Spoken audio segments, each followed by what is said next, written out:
క్రీస్తునందు ప్రియమైన వాళ్ళారా, శుభాలు. ఎలా ఉన్నారు?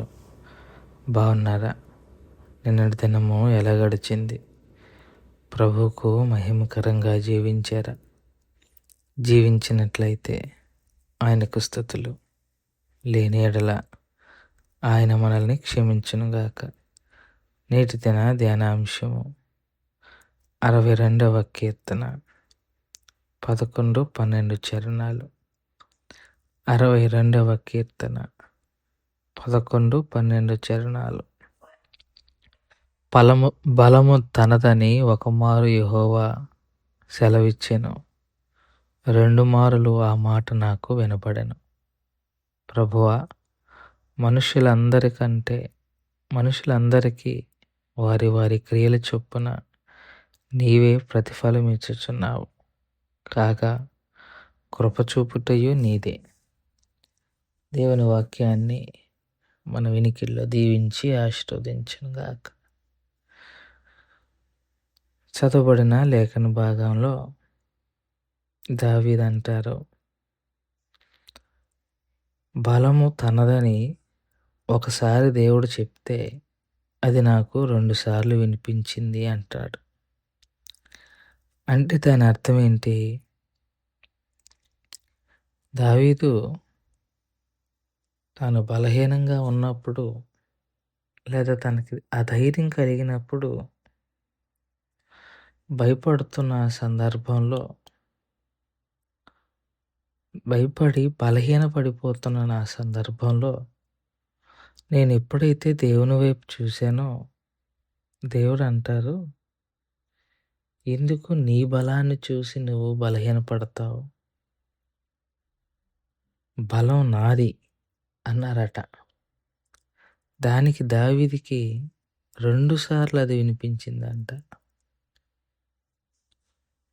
యూదుల యొక్క పద్ధతి ప్రకారం ఏదైనా ఒక అంశము 2 సార్లు చెప్తే అది అతి ప్రాముఖ్యమైన విషయము అని.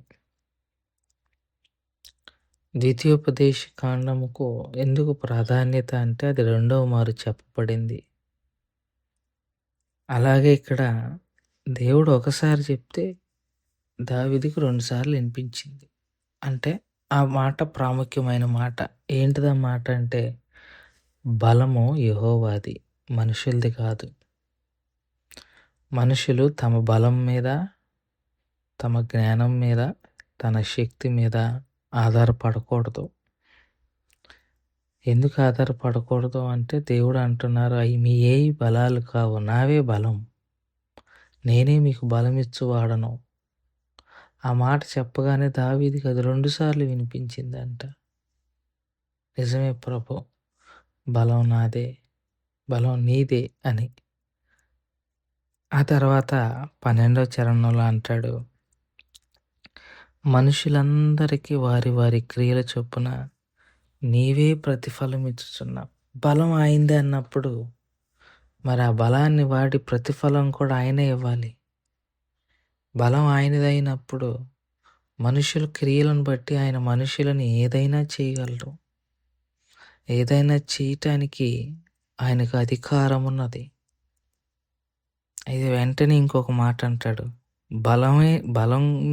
బలం మాత్రమే కాదు నీది, కృప కూడా నీదే అంటున్నాడు. అంటే నీ బలముతో నువ్వు ఏదైనా చేయగలవు. అయితే ఇంకొకటి, నీవు బలము కలిగిన దేవుడివే కాదు, కృప కలిగిన దేవుడవు కూడా.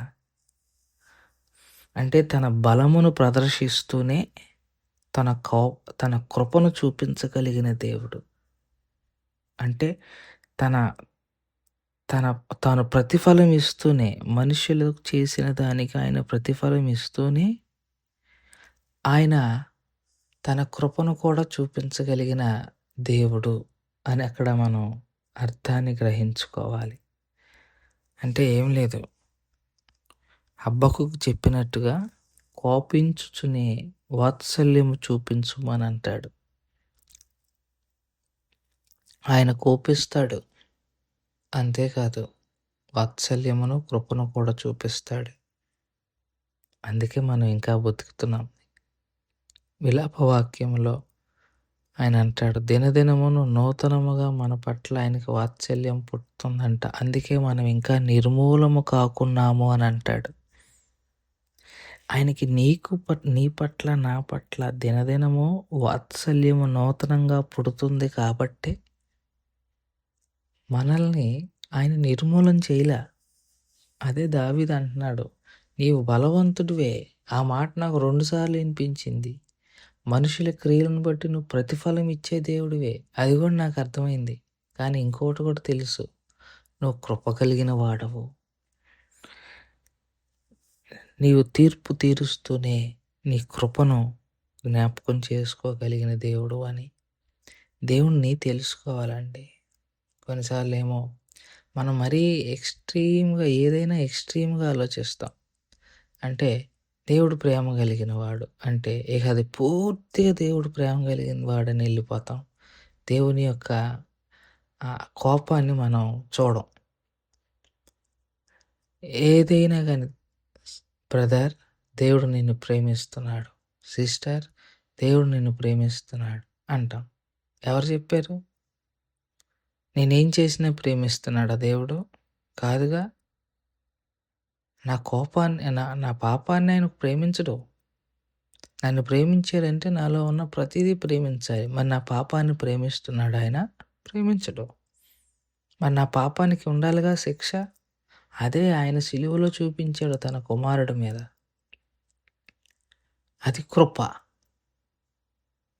సో ఆయన ప్రేమను చూపించాలి, ఆయన కోపాన్ని కూడా చూపించాలి. అర్థమైందా? అలాగే కొంతమంది ఇంకొద్దిగా ఎక్స్ట్రీమ్ వెళ్తారు. ఆయన ఎప్పుడు కోపగించుకునే దేవుడు అన్నట్టుగా మాట్లాడతారు. కాదు, కోపగించుకునే దేవుడైతే నువ్వు ఇంకా ఎందుకు బతుకున్నావు? ఆయన ఎప్పుడు కోపగించుకునే దేవుడైతే ఈ పాటికి నువ్వు నిర్మూలం అయిపోవాలి కదా, ఎందుకు అవ్వలేదు? అంటే ఏది కూడా ఆయన గుణగణాలని ఏది కూడా సోలో గుణగణంగా చెప్పకూడదు. సోలో గుణగణం అంటే ఇది మాత్రమే ఆయనకు ఉందని చెప్పకూడదు.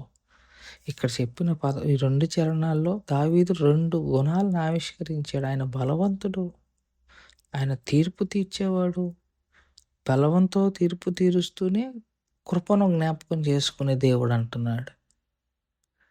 ఇవన్నీ ఆయన యాట్రిబ్యూట్స్. వీటిలన్నిటిని ఆయన బ్యాలెన్స్ చేస్తాడు మనల్ని ప్రేమించే విషయం. అది గ్రహించుకోవాలి. మన దేవుడు కోపగించుకునే దేవుడే, ఎట్ ది సేమ్ టైం ప్రేమించే దేవుడు కూడా. ప్రేమించే దేవుడు మన దేవుడు, అట్ ది సేమ్ టైం శిక్ష విధించే దేవుడు కూడా. ఇవన్నీ మనసులో పెట్టుకొని దేవుని ఎదుట మనం ప్రవర్తించవలసిన వారమై ఉన్నామని ప్రభుపక్షంగా విజ్ఞప్తి చేస్తూ ఈ మాటలను ఇంతటితో ముగించుకుంటున్నాను. దేవుడు దీవించి ఆశీర్వదించును గాక. ప్రార్థన చేసుకుందాం. మమ్మల్ని మిక్కిలిగా ప్రేమించిన మా ప్రియ పరలోకపు తండ్రి, మీ పాదాలకు స్తోత్రాలు. చెప్పబడిన వాక్యాన్ని బట్టి మీకు స్తోత్రాలు. విన్న వాక్యం మా హృదయంలో భద్రపరుచుకొని వాక్యానుసారంగా జీవించగలగటానికి కావలసిన కృపను సహాయాన్ని దయచేయగలరని యేసుక్రీస్తు ప్రభు వారి పుణ్యనామములో అడిగి వేడుకుంటున్నాం తండ్రి. ఆమేన్. God bless you.